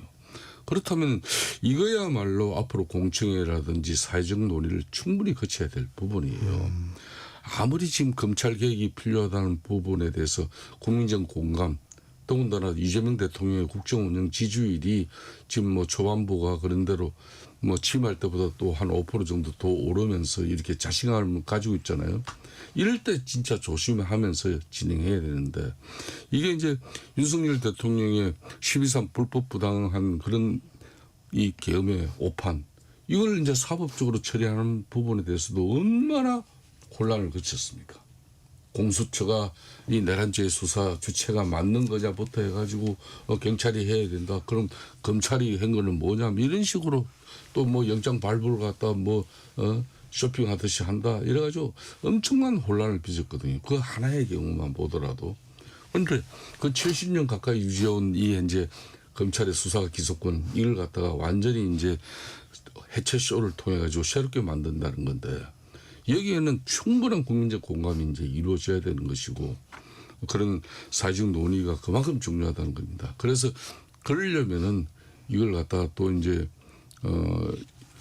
특히 이제 추경 마치고 했으니까 이제 8월 이 휴가 시즌 지나고 나면 정기국회가 이제 막 시작될 건데 네. 이걸 또 여야간에 뭐 협의하는 어떤 신용만 하고 그냥 결국은 짜여진 계획된 민주당의 입장대로 그냥 검찰 개혁 관련 법안들을 일사천리로 통과해버리고 나면 보나마나 이거는 엄청난 후유증을 많이 남게 돼요. 저는 국민의힘 입장에서도 검찰 개혁을 위한 이 수사 기소 부분의 일정 부분 이 방안에 대해서는 국민의힘도 검토한 내용을 슬기롭게 지혜롭게 국민적 공감 속에서 이거는 충분하게 논의를 해야 된다고 생각을 합니다. 제가 한 가지만 네. 좀 조언을 드리고 싶으면 국민의힘에 네. 국민의힘이 이거 저희들도 야당 때인데요. 제가 국민의힘 쪽 관계자라면 자꾸 여당 안에서 여당 안을 놓고 반대하고 뭘 어떻고 이렇게 하는 것보다는 국민의힘도 검찰 개혁안을 제시를 해야 돼요. 검찰 개혁을 만약에 맞습니다. 국민의힘의 안이 검찰 개혁안이 훨씬 더 합리적이고 국민적 공감대나 지지를 받게 되면 민주당이나 이재명 정부가 그걸 외면하기 어렵거든요. 근데 그 국민의힘이 뚜렷한 검찰 개혁안이 없는 상태에서 자꾸 반대 이견만 하니까 이거 그냥 무조건 반대하고 발목 잡으려고 하는 거 아니야? 이런 프레임이 들어가는 거거든요. 저는 도리어 국민의힘이 우리도 검찰 개혁 필요하다. 검찰 개혁이 우리가 생각하는 검찰 개혁은 이거다 하고 안을 좀 그 과감하게 제시하고 국민적 공청회를 하면서 본인들이 아니 도리어 민주당이 안보다 훨씬 더 설득력 있다 이런 것들을 보여주면 저는 그 자연스럽게 민주당 입장에서도 국민의힘과 안과 민주당의 안을 놓고 서로 통합된 합의 방안을 찾으려고 노력할 수밖에 없죠. 근데 지금은 안이 없으니까 네. 그 민주당은 자꾸 민주당의 안을 갖고 가려고 하고 국민의힘은 이거 안 돼 저거 안 돼 이거밖에 안 되는 거죠. 저는 이렇게 가면 국민의힘이 검찰개혁 그 과정에서 어떤 성과를 거둬내기도 어렵다. 그러니까 야당은 반대하고 거기서 일정한 성과를 거두면서 국민적 신뢰나 지지를 회복해가는 과정이 있어야 되거든요. 저는 그렇다면 그냥 반대하지 말고 국민의힘이 더 그 합리적인 검찰 개혁안을 냈으면 좋겠어요. 이 부분은 두 대표님이 공감하시는 부분이네요. 저도 공감해요. 국민의힘도 검찰 개혁안에 대한 입장이 있어야 된다 분명하게. 지금 국회 법사위에는 그대로 지금 현재 검찰 그대로 이 체제로 유지하는 그 방식에 대해서는 국민적 동의에 우리가 민주당에게 밀릴 수밖에 없죠. 지금 국회 법사위에는 검찰개혁 4법 민주당이 발의한 상정이 되어 있습니다. 일단 뭐 중수청 설치법, 공소청 설치법, 국가수사위원회 설립에 관한 법들이 있는데 이게 국가법사위 전문위원회 법안검토 보고서를 보면 위헌을 지적하는 의견도 있으니까 검토를 해야 된다 하고 신중한 입장을 보인 부분도 있어요. 혹시 이 부분에 대해서 두 분은 어떤 생각이신지? 김성태 대표님 먼저 하시겠어요? 그러니까 이제 국회 법사위 국회 전문위원이죠. 지금 현재 민주당에서 준비한 지금 현재 검찰개혁 4법이라는 게 좀 전에 말씀하신 새로운 중수청을 설립을 해야 되고 또 이제 기존 검찰의 기능 중에 공소권을 유지하는 그 기능만을 위한 공소청 뭐 이런 부분 설립과 함께 이게 기존에 그러면은 검찰이 또 지금은 경찰이 수사를 합니다만 수사 또 상당한 부분도 검찰도 할 수 있죠. 이 수사권을 갖다가 중수청을 통해서 완전히 실질적으로 검찰의 기능은 공소 유지를 위한 그러니까 기소와 공소 유지 이 기능으로 지금 남게 되는 거 아니겠습니까? 그렇다면은 아까 홍영표 대표께서 이야기한 대로 기존에 어떤 수사가 또 이루어지고 있고 또 그러면은 지금 경찰의 수사 역량 능력이라는 것은 지금 대단히 많은 국민들의 판단과 평가가 있어요. 그러니까 경찰이 앞으로 수사 주체로서 이렇게 수사 역량과 또 능력을 이렇게 향상시켜 나가는 일정 부분 시간이 필요할 것이고, 그러니까 국가가 국정원에서 쉽게 말하면 간첩 잡는 일을 갖다 경찰에 이군되고 그러니까 그 간첩 한 사람 잡으려면은 수십 년 쉽게 말하면 이게 시간과 노력을 해야만이 그걸 결국은 결과를 만들어낼 수 있는 건데 경찰 입장에서는 그런 수사 역량 능력 이런 게 이게 하나의 예가 되듯이 마찬가지입니다. 그래 검찰을 해체하고 난 이후에 그런 사법 체계에 대한 혼란 이런 부분이 앞으로 기존 헌법들 검찰 이 폐지 법안이 기존 헌법과 충돌하는 것이 일정 부분 발생할 수밖에 없어요. 이런 부분을 지금 현재 국회 입법처의 수석 전문위원들도 법사위 수석 전문위원들도 걱정하고 우려하는 부분입니다. 그러니까 이걸 10월 추석 전에 그냥 이걸 너무 검찰이 민주당 나름대로는 오랜 시간 준비했다 그러지만은 오랫동안 준비했다고 해서 자신들만의 시각으로 준비된 내용하고 또 이 법 전문가들 학계 이런 다각적인 참여 속에서의 또 검토는 하늘과 땅 차이가 될 거예요. 그렇기 때문에 민주당이 너무 서둘지를 마라. 그 대신 국민의힘 입장에서도 검찰 개혁은 동의한다. 이래가지고 국민의힘도 안을 가지고 이렇게 해서 같이 이걸 갖다 진정한 검찰 개혁이 완성될 수 있는 여기에는 반드시 국민적 참여도 이루어져야 되는 거거든요. 이런 프로그램을 좀 만들어갔으면 좋겠다. 이런 저는 뜻을 발표해요. 이게 위헌 논란으로 번지게 되면 이 추동력이 많이 약화되지 않겠습니까? 아무래도 그런 문제가 생길 수 있죠. 왜냐하면 이게 우리나라 그 해방 이후에 재헌국회에서부터 가지고 했던 준사법기관의 어떤 그 시스템을 바꾸는 거지 않습니까? 한 70년 네. 동안 그 정착돼 있던 제도적 기반을 바꾸는 거기 때문에 상당한 혼란과 그로 인한 어떤 그 이 수습이 불가피할 거로 봐요. 그 국민적 어떤 불편함도 생길 것 같고 이재명 대통령께서 이 문제에 대해서 조금 약간 속도 조절 비슷한 뉘앙스를 풍긴 건 그런 것 같아요. 만약에 검찰 개혁했는데 이 수사가 부실했다. 그다음에 이 어떤 사건을 했는데 자꾸 지연되고 잘 안 된다. 지금 현재 경찰에서도 사건 지연이 많이 있는 상태거든요. 그런 것들이 발생하면 개혁의 동력이 떨어질 우려가 생기기 때문에 검찰 개혁의 동력이 그런 측면에서 그런 일이 없도록 국민적 정성호 장관 후보자도 국민적 피해가 없도록 꼼꼼히 따져보자 이런 내용이고요.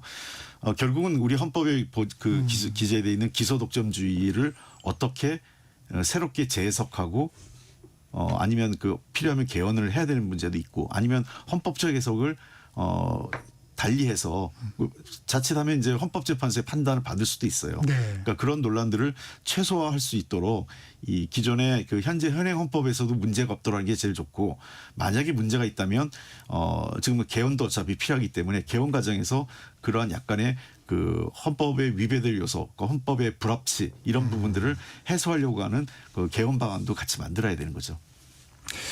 네. 특검 얘기로 넘어가 보겠습니다. 내란 특검팀이 윤석열 전 대통령에 대해 구속영장을 청구했습니다. 3차 출석 요구 없이 바로 구속영장 청구했는데 어떤 배경으로 보세요? 저는 이제 이 조은석 특검 출범 18일 만에 혐의가 충분히 다져졌다고 보시는 건가요? 기존 이제 경찰 검찰 수사가 상당한 부분 이루어졌어요. 물론 예안 관련 그 부분에 대해서는 이제 특검이 독자적으로 이건 처음부터 시작해야 되니까 시간이 많이 걸려요. 그러니까 이번에 지금 현재 영장을 청구하면서 예안 부분 빠져 있지 않습니까? 나머지 이제 특수공무 집행 방해, 업무 방해 이런 직권남용 이런 부분을 통틀어 가지고 지금 현재 결국은 영장을 청구를 한 것인데 즉 그 말은 이제 영장은 이제 도주 우려라든지 증거인멸 또 중대범죄 이런 사안에 대해서는 이제 판사가 판단하고 영장을 이제 신변을 갖다 구금하고 이걸 수사를 이어가는 게 맞는지 아니다. 방권 청원에서 밖에서 적극적인 방어가 이루어진 가운데 이게 판단이 이루어져야 되는데 이거는 오로지 판사가 이제 판단할 문제예요. 그렇지만 특검은 18일 만에 아주 저는 전격적으로라고 봤습니다. 상당한 부분 1차, 2차 다 소환 조사하기 전까지는 소모적인 신경전을 엄청나게 벌였거든요. 저는 그런 측면에서 특검은 사실상 지금까지 18일 동안에 거의 윤석열 전 대통령을 다시 구속 수감한 가운데 특검 이 수사기간 170일을 갖다가 로드맵을 그 타임 스케줄에 맞추고 있지 않았냐 이렇게 생각할 정도로 이런 전격적인데 그 전격적인 부분에 대해서는 상당한 자신감이 묻어 있는 거죠. 그렇기 때문에 법원의 판단은 어떻게 나올지 모릅니다만은 이제 만일 윤석열 전 대통령의 체포영장이 발부가 되어지면은 특검 수사는 전방위적으로 이제 구속영장 확대될 겁니다. 예. 일단은 이제 영장 집행, 체포영장 집행 과정에서 그걸 방해했던 또는 그 증거를 인멸하는 그런 등등과 관련돼서 지금 직권남용 등의 혐의로 구속영장을 청구한 거거든요.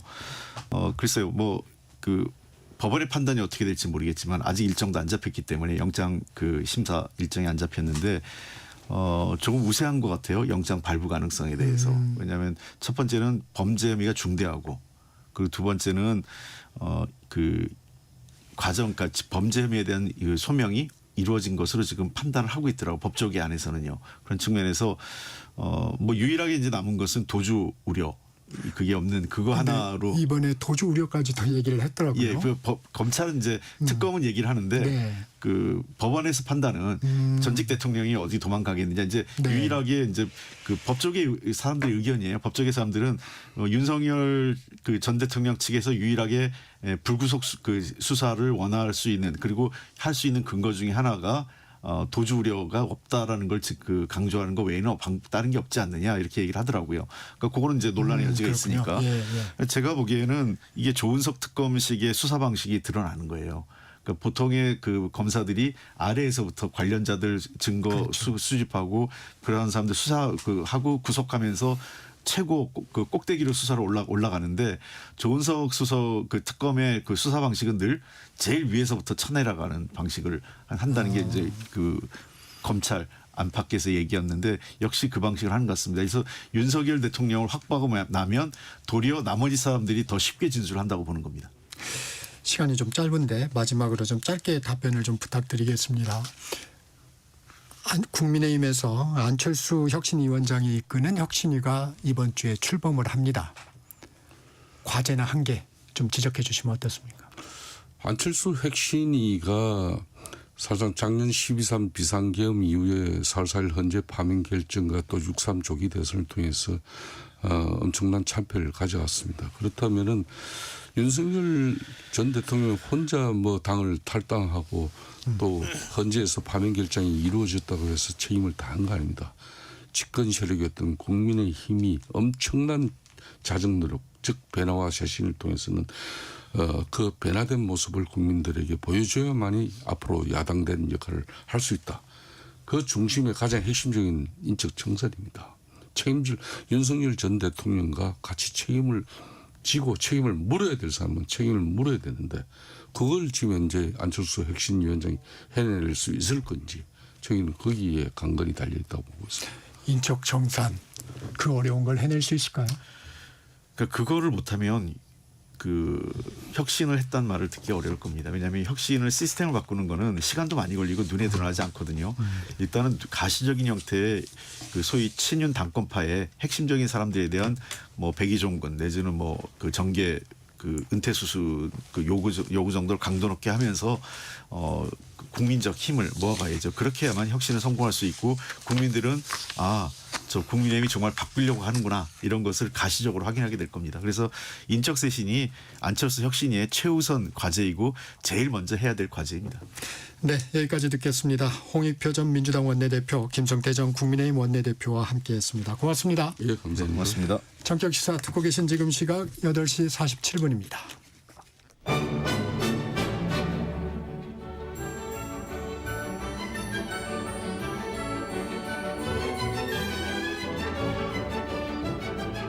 KBS 1라디오 정통 시사 프로그램 전격시사. 정치자의 눈으로 질문하겠습니다. 공정의 가치를 추구합니다. 꼭 필요한 정보를 담겠습니다. 월요일부터 금요일까지 아침 7시 20분에 찾아옵니다.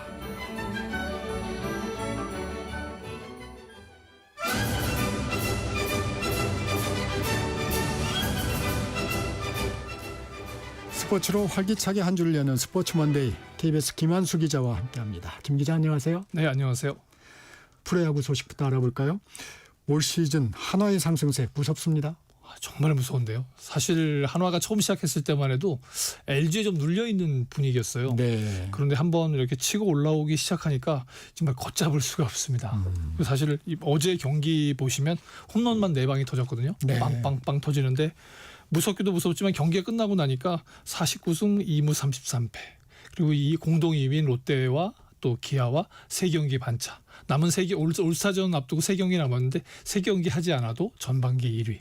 그래서 사실 한화가 이렇게까지 할 거라고는 계속 잘해와서 계속 주목하긴 했었습니다만, 근데 이런 기록을 내니까 또 한 번 기록에 또 이제 이익을 하게 돼요. 네. 전반기에 이렇게 1위로 마친 건 빙그레이 때 우승한 이후 1992년 이후 33년 만에. 그리고 또 이번에 어제 이제 경기에서 승리를 거두게 된 와이스 선수가 10승을 거뒀는데요. 네. 폰세 선수가 이미 11승을 거두고 있어서 두 선수가 10승 고지를 넘은 건 유현진 선수가 2006년에 한참 잘 던질 때 문동환 선수와 함께 두 선수가 10승을 넘었다고 합니다. 그러니까 20승 넘었으니까 그때만 해도 19년 만에 기록을 다시 한번 소환하게 되고, 한화는 점점 이렇게 프로야구의 기록들을 한번 좀 되짚어보게 하는 그런 진기한 기록들을 만들고 있는 것 같아요. 근데 어제 경기 보시면 아까 이제 뭐 홈런 4방 터졌다고 그랬는데 첫 번째 최은성 선수의 홈런 터질 때 이거는 홈런이다 진짜. 날아가는 각도가 그래서 왼쪽 담장 넘어서 거의 한 135m 비거리. 그러면 뭐 사실 웬간한 경기장 밖으로 나가야 되는 거잖아요. 그런 홈런, 대형 홈런이 터졌고, 또 그리고 7회 초에 터진 그 리베라토라는 선수 정말 잘 여기서 찾아온 것 같아요. 대체 선수가 이렇게 잘하기 쉽지 않거든요. 사실 뭐 첫 타석, 두째 타석 봤을 때는 저 선수가 뭐 힘이 있을까? 근데 5회에 한번 볼넷을 얻어 나가서 힘을 얻어서 그런지 7회에 치는데 이 선수도 가볍게 3런 홈런을 치더라고요. 뭐 노시환 선수나 뭐 이원석 선수나 잘 치는 선수니까 그렇다 치는데 이렇게 되게 되면 올스타 때 이 선수들이 휴식을 취할 거잖아요. 휴식을 취하고 하반기를 맞게 되면 아직 그래도 다른 팀에 비해서 부상 선수가 많이 없거든요. 한화 올해 아까 이제 33년 만이라고 했었는데 33년 만에 우승 도전 이런 얘기도 하지 않을까 싶습니다. 지금으로서. 지금 부상 얘기도 해주셨는데 주전 선수들이 부상이 많은 기아 2위까지 올라갔어요. 네. 뭐 우리가 흔히 뭐 이제 이가 없으면 잇몸으로 산다. 네. 근데 잇몸이 너무 튼튼하게 되면 일을 어떻게 해야 되나 그런 생각이 들 것 같아요. 네. 뭐 개막전부터 사실 김도영 선수 부상 당하고 그 이후에 이제 뭐 김선빈 또 이제 뭐 나성범, 이우성 이런 선수들이 이제 부출 부상을 당하면서 사실 그 개막전 엔트리하고 비교하면 지금 남아 있는 주전 선수가 반밖에 안 돼요. 아, 그래요. 뭐, 마티오인 뭐 최용우 선수 또 잘 치고 있는 위즈덤 선수 영원한 뭐 든든한 안방 김태군 선수 그리고 어제도 호수비를 해줬던 박찬호 선수 이런 선수들이 남아 있어서 그런지 그 다음에 들어왔던 선수 뭐 1.5군 흔히 2군이라고 했던 선수 그러니까 우리가 이제 지금 얘기하는 잇몸의 선수들이 정말 잘합니다. 특히 이제 그 중에 하나가 이제 그 중견수 김호령 선수 한 경기에 이렇게 대체 선수로 나와서 한 경기 홈런 2개씩 쳐주고 그 중에 홈런이 하나가 말로 홈런이고 그러면 바라보는 감독의 입장에선 정말 흐뭇할 것 같아요. 그럼 그야말로 이제 그 외야를 호령하고 있는데 그래도 조용히 잘하는 선수가 있습니다. 오선우 선수 1루를 지키고 있는데 타격 감각이 이거는 정말 뭐 예전에 이종범 뭐 이런 선수들처럼 정말 감각적으로 쳐내고 있어요. 그러다 보면 이것도 역시 조용히 미소 짓게 만드는 것 같아요. 전체적으로 보게 되면 지금 뭐 부상 선수들 많다라고 하는데 역시 이제 올스타 브레이크 마치고 시작하게 되면 그렇게 잘 나가던 LG하고 지금 사실 동률이잖아요. 그런 거 보면 하반기에는 정말 기아 야구 모른다고 하는데 기아 야구 정말 모른다 이런 예측이 나올 수 있을 만큼 지금 너무 잘해주고 있습니다. 이 바람의 아들 이종범, 바람의 손자로 불리죠. 이정우 선수가 한국과 미국에서 나란히 어려운 시간을 좀 보내고 있습니다. 네, 뭐 아버지 이종범 이제 코치는 시즌 중에 하필이면 이제 종편의 예능 프로그램으로 이제 감독으로 자리를 옮기기 때문에 사실 프로야구에서 시즌 중에 이렇게 협의되지 않고 옮기는 것 자체가 문제고 또 이제 많은 이제 팬들의 입장에서는 야구의 전설이 리그 도중에 야구 발전을 위해서가 아니라 그냥 그 프로그램을 위해서 옮긴다는 것에 대해서 많은 지탄을 하고 있고요. 뭐 일부 선수들에게 프로 진출의 기회도 주고 야구에 대한 인기는 높일 수 있는데 이런 입장에서 선택했다고 이런 강력히 어필을 하니까 팬들은 그냥 단순하게 궤변이다 이렇게 일축을 했어요. 그러니까 팬들이 기대했던 건 야구 현장에서 또는 야구의 행정에서 바람의 아들답게 해주기를 바라고 있는데 그런 게 좀 부족해 보이고요. 바람의 손자 이정우 선수 좀 그러네요. 전체적으로 그나마 다행인 건 이제 뭐 6월에 아주 힘든 시기를 보내다가 7월 들어서 조금 살아나고 있는 모습이에요. 뭐 이제 그 애틀렉스와의 경기에서 이제 안타도 치고 그러면서 하고 있는데 왜 그 돌이켜 보면 3월 4월 달에는 정말 이건 뭐 신인왕 후보에도 올랐다가 MVP도 갈 수 있다 뭐 이런 얘기 들었었는데 그런 것에 비하면 조금 힘든 시기를 보내고 있는 건 사실인 것 같습니다. 그러다 보니까 전체적으로 우리 선수들이 약간 좀 부진한 면이 있어요. LA 다저스의 김혜성 선수는 잘 치고 잘 맞고 수비도 잘하고 있는데 출전 기회가 잘 주어지지 않고 또 템파베이의 김하성 선수는 11개월 만에 복귀했는데 그만 안타 치고 나서 3루 도로하다가 약간의 부상을 입었어요. 그래서 어제 오늘 2경기째 지금 결장하고 있는데 전체적으로 우리 선수들의 좀 분발이 필요해 보입니다. 이 퀸스파크 레인저스에 임대됐던 양민혁이 토트넘에 복귀했죠? 네, 구단 홈페이지에서 이제 공식 발표를 했어요. 프리시즌의 선수들 중에 이제 2부 리그 퀸즐랜드 파크에 임대됐던 양민혁이 복귀했다. 이제 복귀했는데 새 감독을 맞이하게 됐잖아요. 토마스 프랭크 감독이 일단 눈에 들어야 드디어 이제 올 이제 9월에 시작하는 시즌부터 한번 EPL을 진짜 밟아서 그랑 데뷔라기는 좀 그렇지만 찬란한 데뷔를 한번 해서 사실 손흥민 선수 지금 이제 뭐 이적설 나오고 있잖아요. 토트넘에서 한국 선수가 그 손흥민의 뒤를 이어서 한번 이제 공격 라인에서 활약을 좀 펼쳐줬으면 좋겠어요. 퀸즐랜드 파크에 가가지고 14경기에서 2골 도움 하나를 기록했는데 뭐 크게 나쁘진 않아요. 네. 그런데 전체적으로 눈에 확 띄는 그런 모습을 보이지 않는 게 조금 아쉬운 상황입니다. 사격 청각장의 김우림 선수가 국가대표 선발전 랭킹 1위를 달리면서 태극마크를 향한 도전을 이어가고 있다고요? 네, 남자 10m 공기손총에서 이제 지난주에 회장기가 끝났는데 사실 그 대구 광역시장배 때 청각상의 선수 최초로 한국 신기록 세우고 단체전에서 같이 한국 신기록을 세우고 그래서 정말 막 부상하는 새로운 부상주였거든요. 그런데 이 선수가 지난주 회장기 사격 대회에서는 약간 부진했어요. 근데 이유가 이 선수가 워낙 조명을 받게 되니까 KBS에서 중계를 했습니다. 근데 중계 카메라를 처음 봐가지고 너무 가슴이 뛰어서 흥분이 네. 돼서 초반에 잘 쏘지 못했다고 해요. 근데 뭐 태어날 때부터 청각장애를 안고 태어나서 수화도 배우지 못했고 또 똑같은 보청기를 20년째 사용할 만큼 어려운 환경 속에서 운동을 했다고 해요. 근데 사격에서 이렇게 한마디로 이제 기량을 나타내기 시작했는데 이제 본인의 목표는 아시안 게임도 가고 올림픽도 가고 싶다고 합니다. 사격이 또 보니까 양궁만큼 대표 선발전이 치열해요. 7개 대회에 나가서 그중에서 가장 좋은 5개 성적을 가지고 이렇게 겨루게 되는데 네. 선수들이 사실 뭐 0.1점 차씩 나잖아요. 한 발 한 발 쏠 때마다. 오는 아직 뭐 봉황기 남아있고 경찰청장기 등 남아있다고 하는데 10월쯤 되면 이 선수가 태극마크를 달고 나 국가대표 선수야 이런 모습을 보여줄 수 있게 많은 응원을 해주셨으면 하고요. 이날 같은 날 경기를 보면서 또 한번 놀란 선수가 있는데 반효진 선수입니다. 네. 네, 그 파리올림픽에서 우리 하계올림픽 100번째 금메달을 안겼던 고등학교 선수 여전히 잘 쏘더라고요. 근데 이 선수는 중계 카메라가 있고 하니까 더 흥분이 되고 더 도전 정신이 생겼대요. 그래서 이 중계 같은 걸 더 많이 해주면 신기록도 세울 것 같다 이래버리니까 아무래도 사격에 대한 관심 가져야 될 것 같습니다. 여기까지 듣겠습니다. KBS 김한수 기자였습니다. 고맙습니다. 전격시사 오늘은 여기까지입니다. 진행의 정창준이었고요. 내일 아침 7시 20분에 다시 돌아오겠습니다. 여러분 감사합니다.